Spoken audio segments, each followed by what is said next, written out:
So Tyrese, Doc has pretty much just been talking about how Jaden Springer has been terrific on the defensive end, and he's saying how you guys really don't want to see him on that end. Just what's kind of stood out about him on that end? You said you got.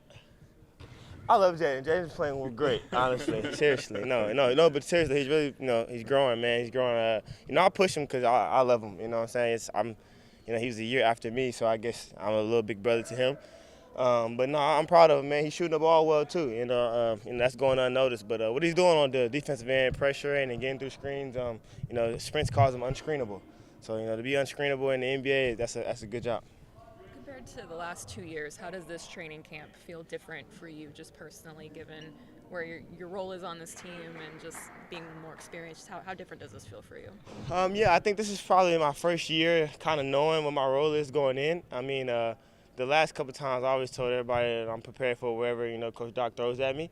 But now I know exactly what he wants from me. I know what I have to bring. I think this year I've been trying to be more vocal, be more of a leader, talk more defensively and offensively. And we're just having a lot of fun, man. Being away from your family, being away from what you're used to. I was telling, somebody today that after practice yesterday, I spent from like 4:30, 5 o'clock to 11 o'clock with Joel, James, and PJ, and D-Melt, and Tobias, and George. You don't do that if you're in Philly. So, just that, 5, 6, 7 hours, that's big. That's big for a team camaraderie, and it's been great for us so far. What did you do? Played the game, laughed, talked, ate, all those things. You didn't come back. No, we played Madden, and Joel's FIFA and Madden, and they're way too competitive in those things. So it was fun, though. It was fun. Wow, something they're more competitive than you. No, I didn't say that. I said they're too fair. competitive. I said they're too competitive. Doc has also talked quite a bit about the cultural and historical immersion you guys are going to be doing here. We know you had a professor come and speak to you guys on your first night. What's standing out to you about being here and learning more about being here? No, it's just cool, man. It's a cool landmark. The professor that was speaking to us was telling us how it ended, where the museum that he's making or whatever, how it's literally where it ended.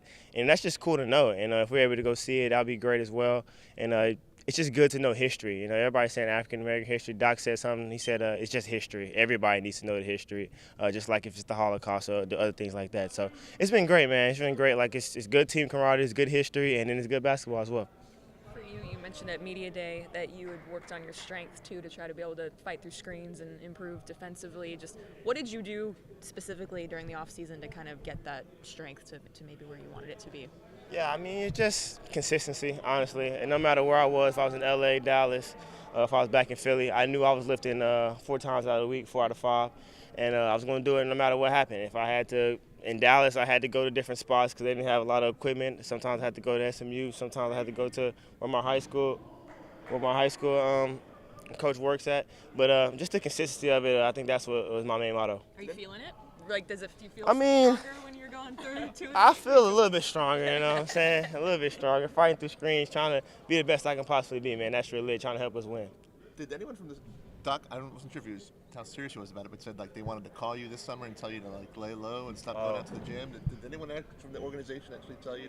Yeah, Spence and Sam. They call me crazy. I'm like, man, they're like, dude, why are we here at 6 o'clock in the morning? I don't understand.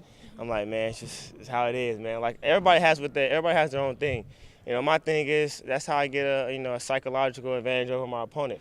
I feel like nobody else is getting up in the summertime at 5 a.m. in the morning and just to go to the gym when you could sleep in and do the same thing at 10, 11, 1 o'clock.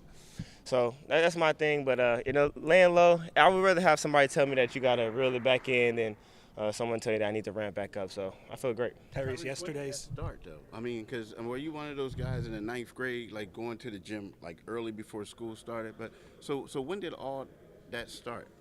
I think it kind of started in my 10th grade year of high school in the summer. I remember I worked out with Rod Clark, who's now at Tennessee. I worked out with him a couple times.